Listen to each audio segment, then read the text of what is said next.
답답했던 속이 시원해지고 가슴이 뻥 뚫리는 시간이죠. 조승원의 코너킥.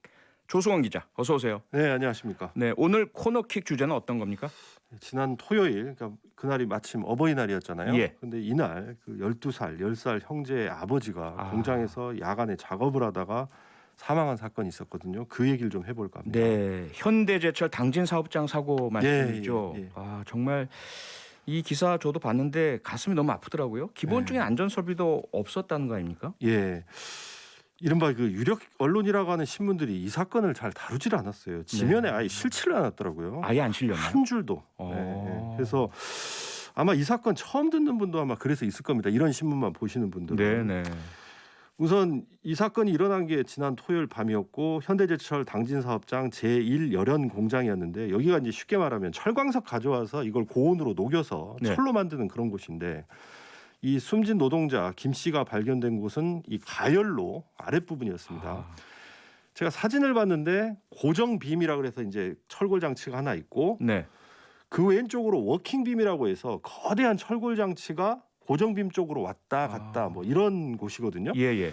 근데 사고 당시에 김 씨는 이 가열로에서 소음이 발생한다 이런 얘기를 듣고 혼자 이제 설비를 점검하려 갔다가 아까 말씀드린 그 고정빔과 움직이는 그 워킹빔 사이에서 끼어가지고 머리가 끼어서 그렇게 사망을 했는데 뭐 안전모 쓰고 있다고는 했지만 워킹빔이란 장치가 이거 보면 어마어마하게 거대하거든요. 거대한 철제잖아요. 예, 철골 구조물이라서 철골. 아무 소용도 없었고 현장 사진을 보면 저같이 잘 모르는 사람이 딱 봐도요. 이건 뭐 굉장히 좁고 어둡고 게다가 그 거대한 철골 구조물이 계속 움직이는 곳이라고 하면 굉장히 위험하다. 그냥 직감적으로 그런 생각이 들거든요. 그렇죠. 그런데 문제는 이런 곳에 기본적인 안전장치가 하나도 없었다는 겁니다. 그러니까 고정빔하고 워킹빔 사이에 뭐 방어 울타리 같은 거라도 최소한 쳐놨으면 어땠을까 싶은데 그것조차 없었고 네. 또 요새는 그 사람이 근처로 다가가면 삑삑삑 울리는 그 센서 같은 거 있잖아요. 그렇죠. 근데 이것도 없었어요. 그래서 사람이 몸이 낀 뒤에도 워킹빔이 계속 작동을 했던 거죠. 네. 제가 정말 유심히 사진을 봤거든요. 머리 조심 이렇게 써 있는 노란색 스티커 하나, 그거 딸랑 하나 붙어 있더라고요. 결국에 이제 이번 사고도 보니까 이게 우리가 그동안 너무나 자주 얘기했던 그 안전 불감증, 후진국형 인재 뭐 이렇게밖에 설명이 안 되는 겁니다. 아니 그것도 현대제철이라는 대기업의 공장이고요. 그런데 지금 말씀하신 것도 이렇게 보는 모습도 엄청나게 위험한 상황인데 기본적인 안전 설비도 갖추지 않고 있고 그동안 노동자들이 위험하다 개선해달라 회사 측에 여러 번 얘기를 했다면서요? 이 부분은 노조하고 회사 쪽 얘기가 약간은 좀 엇갈리는 부분이 있긴 합니다. 그러니까 일단 노동자들 얘기는 가열로 아래 작업 공간 좁고 너무나 위험하니까 안전장치 마련해 달라. 방호 울타리라도 좀 쳐달라고 이렇게 여러 번 얘기를 했는데 회사가 그때마다 다 묵살하고 방치했다 그런 얘기를 하고 있고요. 반면 회사에서는 매달 노사 합동으로 안전 점검을 하는데 그때는 얘기가 없었다. 뭐 이런 얘기를 합니다. 그래서 근데 이건 뭐 정확한 사실관계 좀 더 따져봐야 될 것 같고요. 근데 다만 제가 볼 때 지금 더 큰 문제는 그동안 현대제철에서 사고가 툭하면 나서 노동부에서 현장 점검을 정말 여러 차례 했거든요. 그런데 이런 현장 점검을 그렇게 했는데 왜 이건 그동안 얘기가 안 나왔느냐. 바로 이 부분이죠. 그래서 이게 다들 사실 현장 점검하는 분들 전문가들인데 그렇죠. 이 부분에 대해서는 대체 왜 아무 말도 않고 그냥 넘어갔는지 이게 좀 저는 좀 의심스럽고요. 또 아무리 뭐 노동부 현장 점검에서 얘기가 없었다 하더라도 아까 말씀하신 것처럼 현대제철이 어떤 기업입니까? 회사 스스로 알아서 직원 안전 생각해서 이런 정도의 안전 설비는 자기들이 알아서 갖춰야 되는 거 아니겠습니까? 그럼 굴지의 대기업이잖아요. 작년에 철강 경기가 그렇게 안 좋았다 해도 현대제철이 작년에 18조 매출에 영업이익만 730억 원 올린 그런 회사입니다.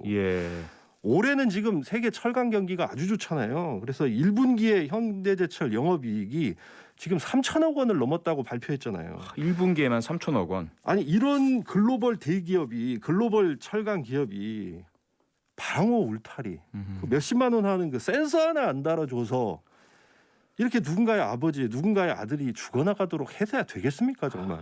그러게요. 근데 앞서도 말씀 주셨지만 현대제철에서 너무 산업재해 사고가 많이 나서 뭐 일부에서는 죽음의 공장이다 이렇게 불리기도 한다고 했는데 어쩌면 이제 중대재해처벌법 이제 내년에 시행되잖아요.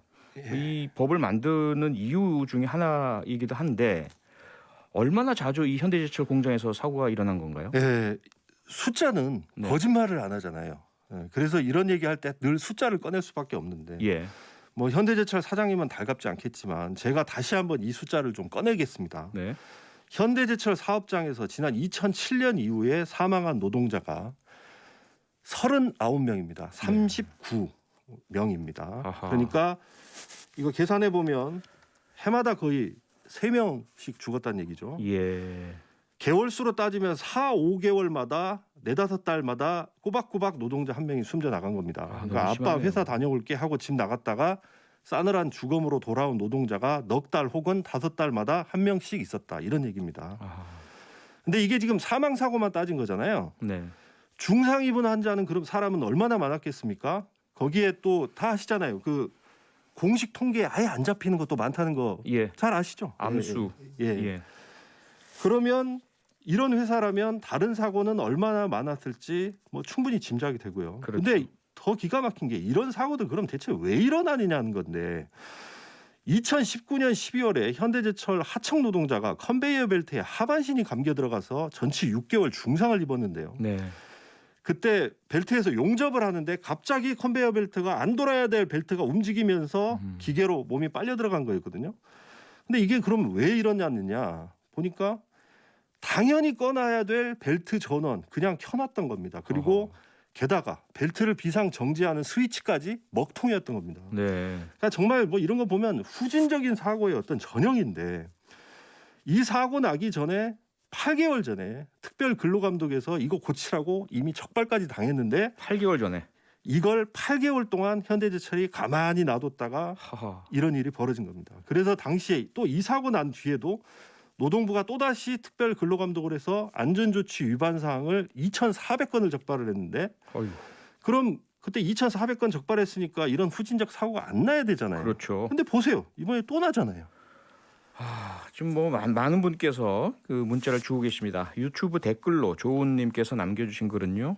현대제철 같은 큰 생산 현장이 저 정도면 중소규모 현장은 어떨지 짐작이 가겠죠.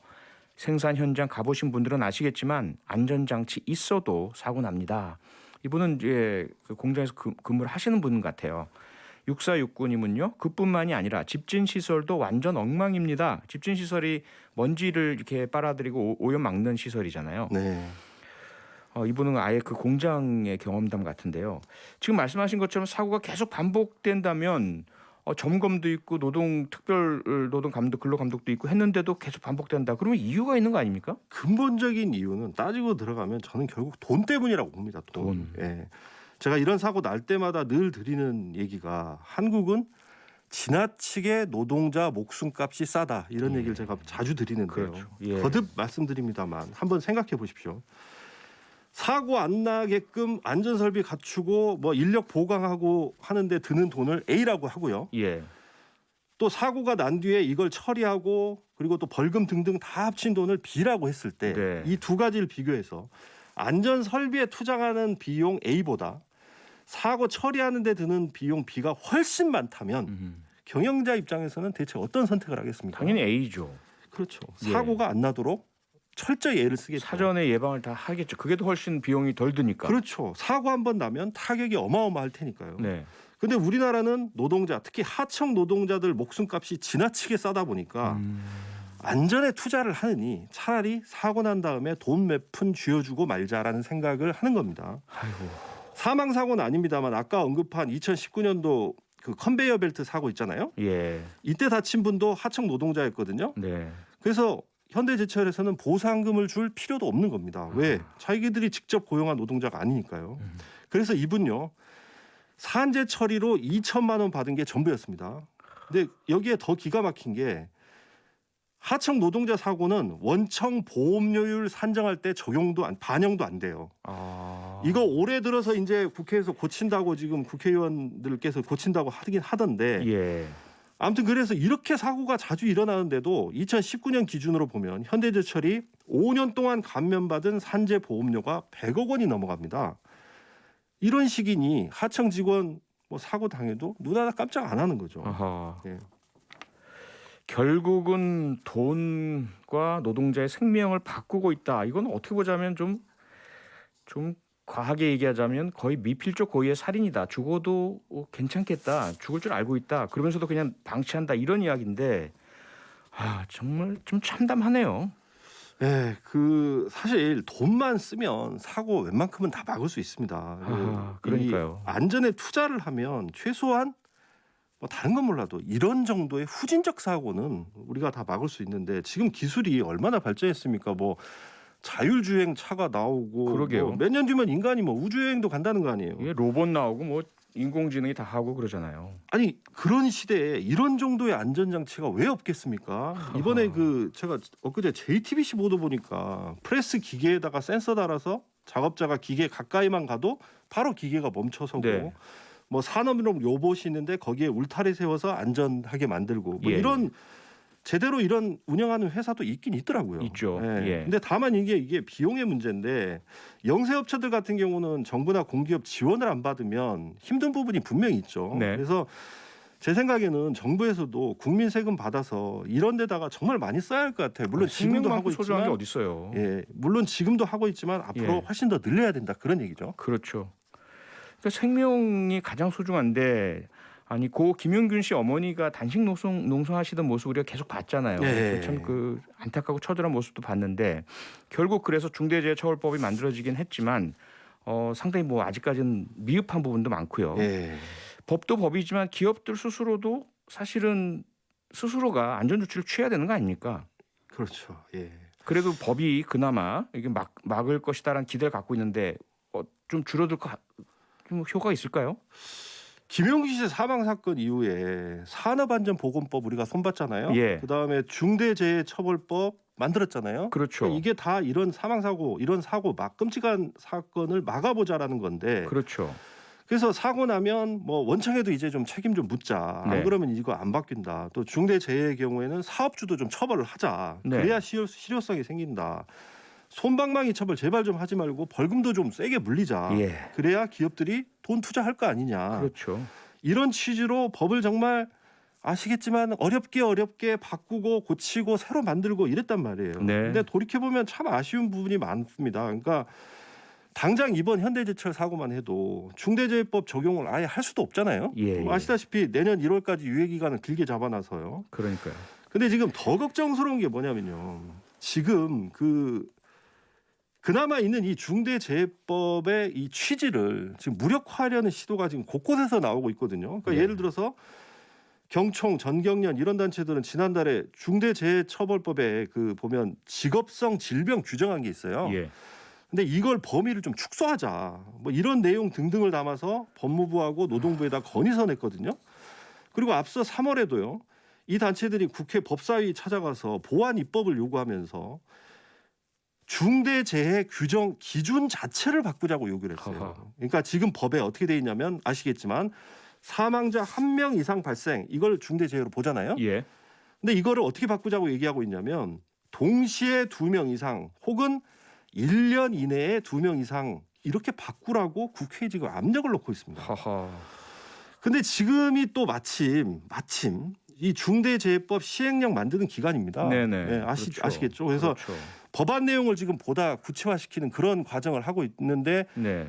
뭐 법 만들어 보서 아시겠지만 법도 중요하지만 시행령, 시행령이 디테일 아주 중요하거든요. 그럼요. 근데 지금 여기서 지금 핵심 쟁점이 뭐냐면 위험한 일을 혼자 하게 내버려둬서는 안 된다. 반드시 위험한 일은 2인 1조로 하도록 하자는 걸 시행령에 명시하냐 마냐를 놓고 지금 줄다리기가 지금 이어지고 있는데 당연한 거 아닌가요? 이 당연한 거를 사실 보면 이번 현대제철 사고 딱 그렇고요. 예. 평택항 고 이선호 씨 그 사건도 똑같고요. 혼자 있어서 난 사고잖아요. 예, 더 거슬러 올라가 보면 고 김영균 씨 그랬고 그렇죠. 또 예전 구의역 사건 기억나시죠? 네. 구의역 사망 사고 이것도 다 위험한 일 혼자 하다가 지금 벌어진 일이거든요. 맞습니다. 그래서 이렇게 위험한 일 혼자 하다가 숨지는 게 너무 많기 때문에 당연히 노동계가 요구를 하는 건데 아하. 지금 보면 경영계가 이거 똘똘 뭉쳐가지고 지금 결사 반대하고 있고 얼마 전에 보니까 노동부에다가 건의서도 냈더라고요. 그런 식으로 지금 압력을 하고 있어서 참으로 참 우려스러운 그런 상황입니다 지금. 네, 이 압력이 받아들여지면 이 법 거의 유명무실해집니다. 그렇죠. 거의 뭐 없는 거나 다름없어질 텐데요. 걱정이네요. 지금 많은 분께서 문자 보내주고 계신데요. 주로 경험하신 분들이 많으신 것 같아요. 0017님이요. 당진 현대제철에서 근무했던 근로자입니다. 근무 여건이 열악하고 대다수가 하청 근로자라 원청 눈치를 볼 수밖에 없습니다. 제가 있는 동안에도 몇 분이나 재해를 당했는지 모릅니다. 앞으로도 재해는 계속될 수 있습니다. 2774님, 모든 현장이 다 똑같아요. 벨트 안전 센서 있으면 뭐 합니까? 검열 나올 때만 작동시키고 평소엔 꺼놓습니다. 저희 회사도 그렇습니다. 참 먹고 살기 위해서 일하시는 분들인데 이렇게 뭐 1년에 몇 번씩이나 계속해서 그냥 돌아가시는 거 아닙니까? 그러니까 오늘 지금 그 청취자들 문자를 봐도 예. 이게 느껴지잖아요. 네. 그러니까 아까 그 좀 뭐 시간 조금 남았으니 좀 말씀드리자면 안전장치 있어도 소용없다는 그 문자 왜 그러냐면요. 네.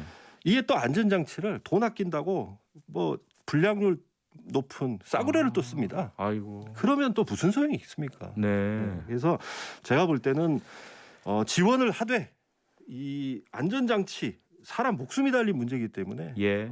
정말 철저하게 감독하고 규제하는 수밖에 없습니다. 네네. 돈보다 생명입니다. 예. 돈보다 사람입니다. 우리 모두가 좀 같은 마음이었으면 좋겠습니다. 조승원의 코너킥 오늘은 여기서 마치겠습니다. 수고하셨습니다. 네.